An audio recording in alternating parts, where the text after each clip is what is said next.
ሰላም ጤና ይስጥልን የተወደዳችሁ የኢቫንጀሊካል ቴሌቪዥን ተመልካቾቻችን የወንጌል አማኞች ድምጽ ነው። የዕለቱ መረጃዎች ይላችሁም ቀርበው ቃል ኪዳን እንዳለ ከመላው የስቱዲዮ ባለሙያዎች ጋር በጋራ በመሆን አብራችሁ ቆዩ። በነቢይ ዘነበ ግርባ የተጻፈውና እውነተኛ አምልኮ የተሰኘው መጽሐፍ በሸራተን አዲስ ሆቴል ተመረቀ። ባልደረባችን አማኑኤል ደብሶ ተጨማሪ አለው።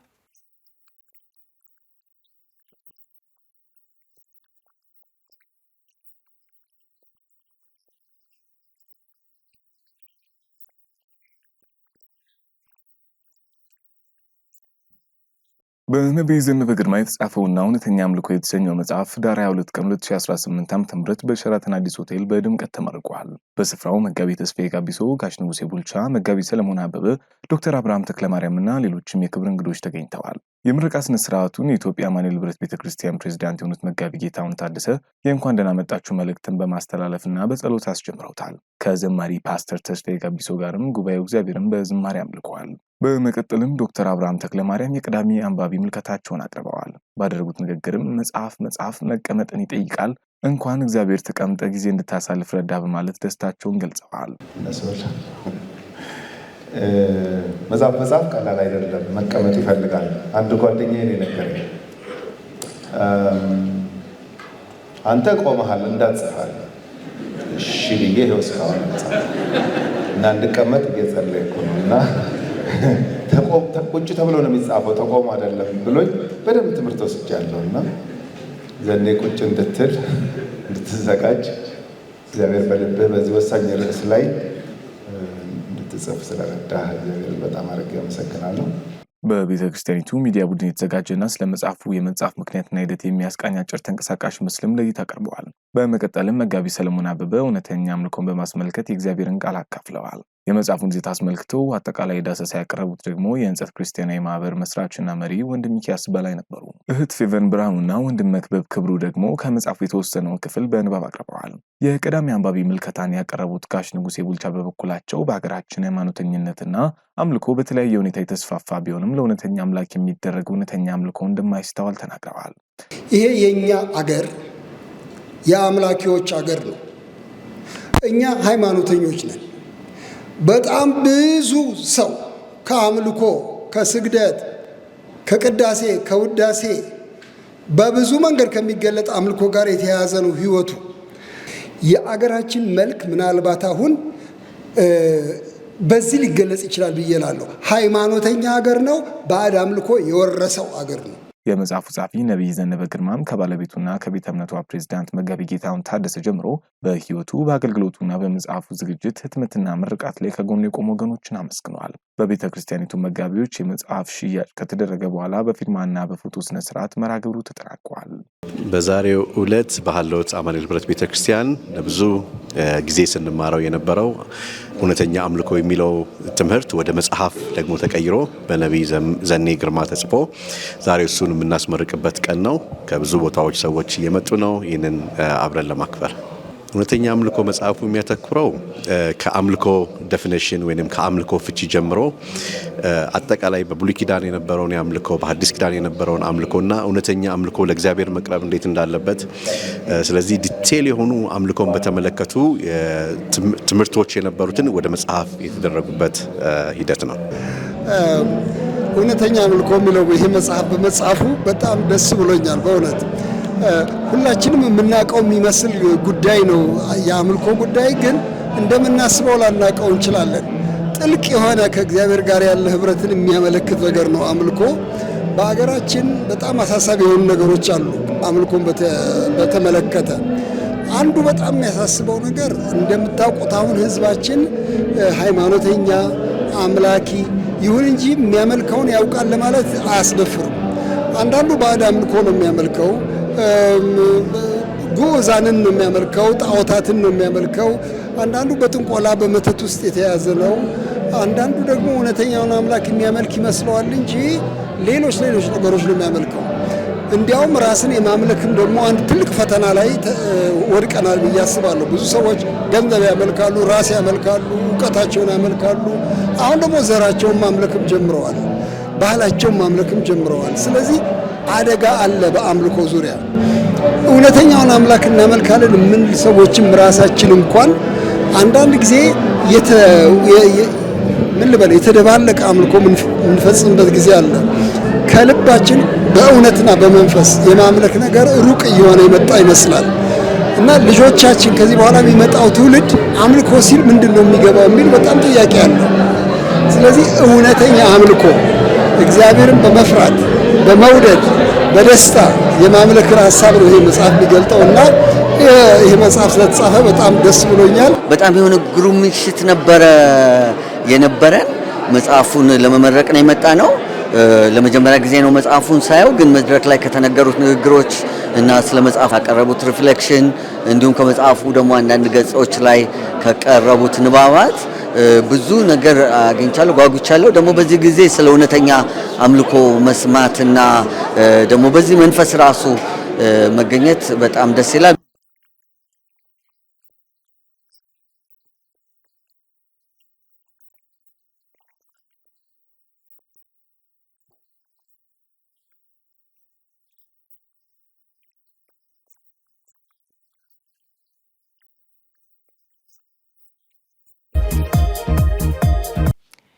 የወንጌላዊ ዘገየ ወጋ ግለ ታሪክ መጽሐፍ ምረቃን አስመልክቶ በኮተቤ ሙሉ ወንጌል ቤተክርስቲያን ጋዜጣዊ መግለጫ ተሰጠ። ባልደረባችን ቤተልሔም ደረጃ ተጨማሪ አላት።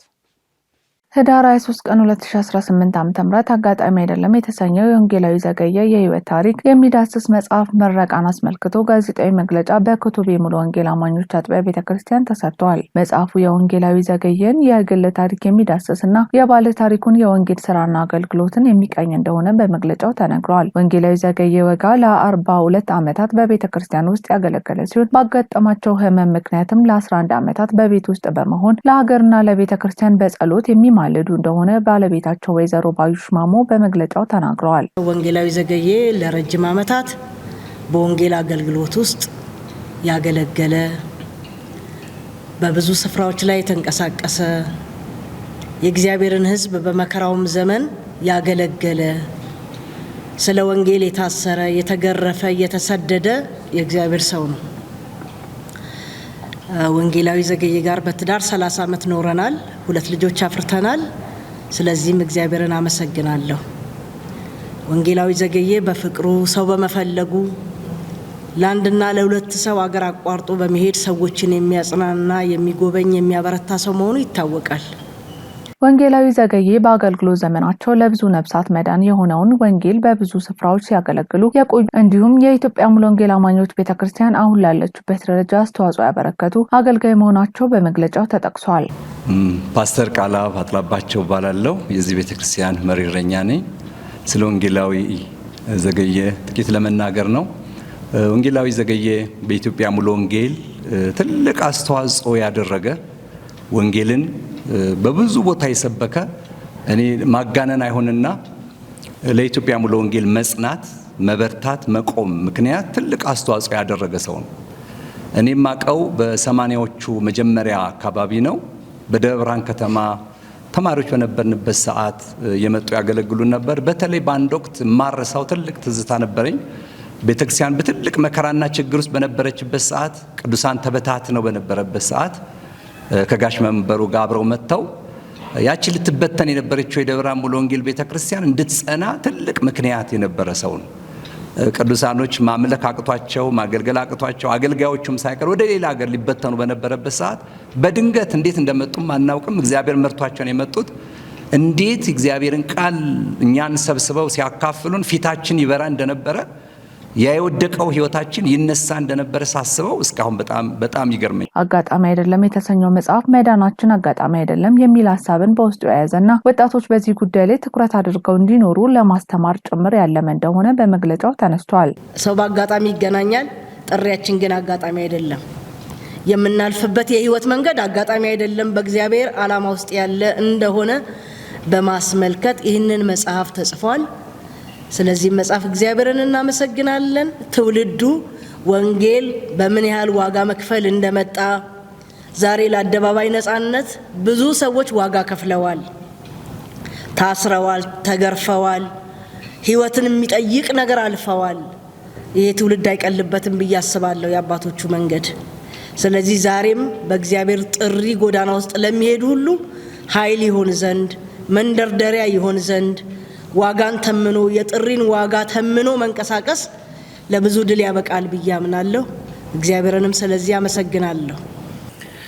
እሺ እኔ ዘማሪና መጋቢ ያሬድ ማሩ ባላለው በኮተቤ ሙሉ ወንጌል ቤተክርስቲያን ውስጥ ነው የማገለግለው።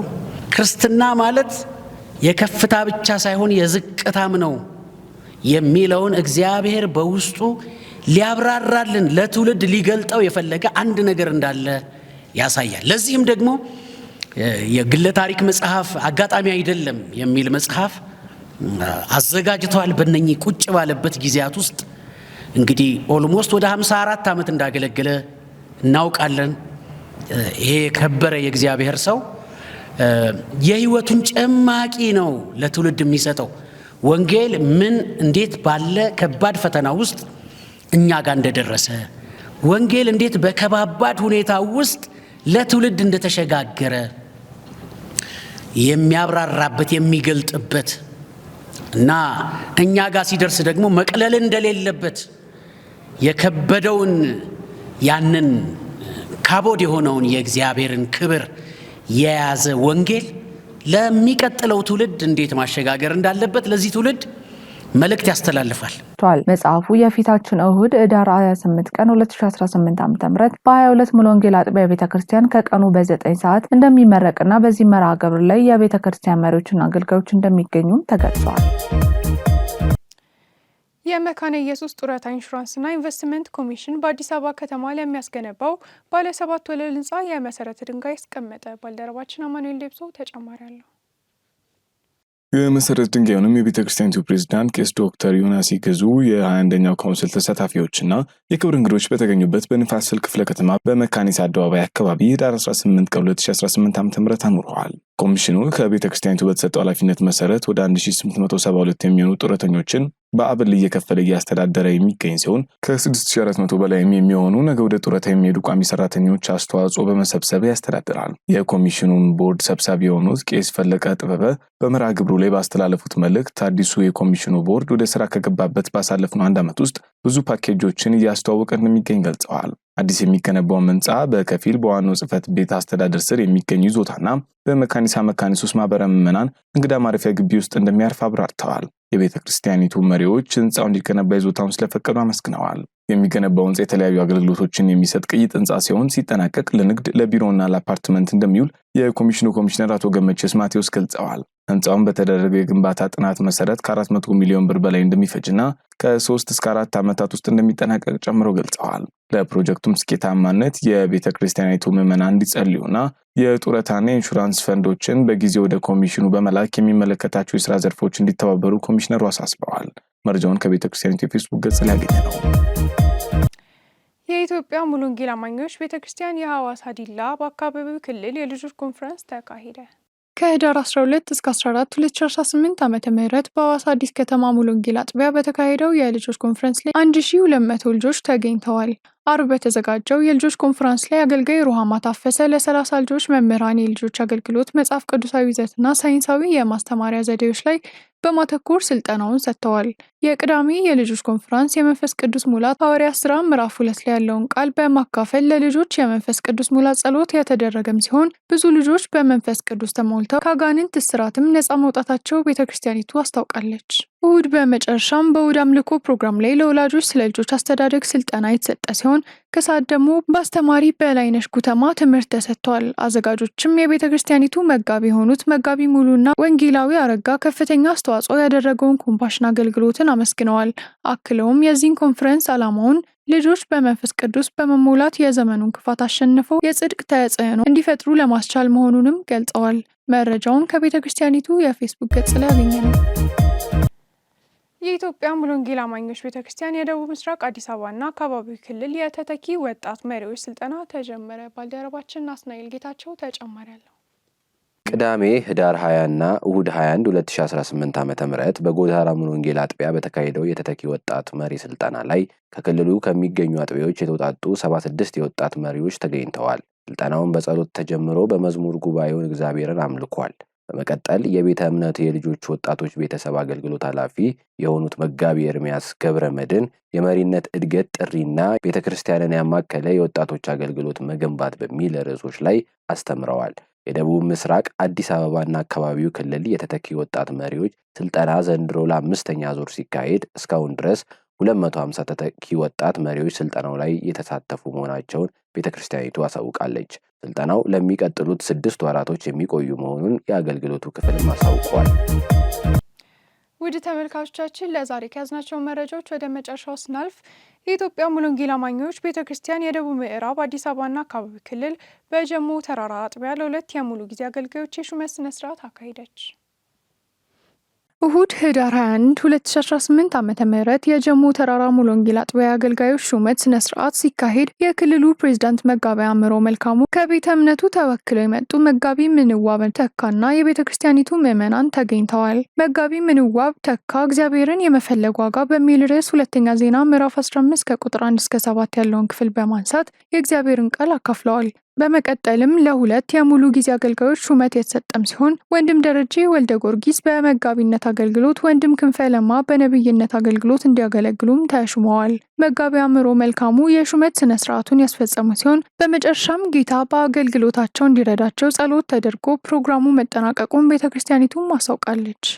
ውድ የኢቫንጀሊካል ቴሌቪዥን ተመልካቾቻችን ለዛሬ ያዝነው መረጃ ይህን ይመስል ነበር። ከመረጃው ጋር አብሬ ቆይታ ሳደርግ የነበርኩት እኔ ቃል ኪዳን እንዳለ ከመላው የስቱዲዮ ባለሙያዎች ጋር በጋራ በመሆን ነበር። ከቀሪ ኢቫንጀሊካል ቴሌቪዥን ፕሮግራሞች ጋር መልካም ቆይታ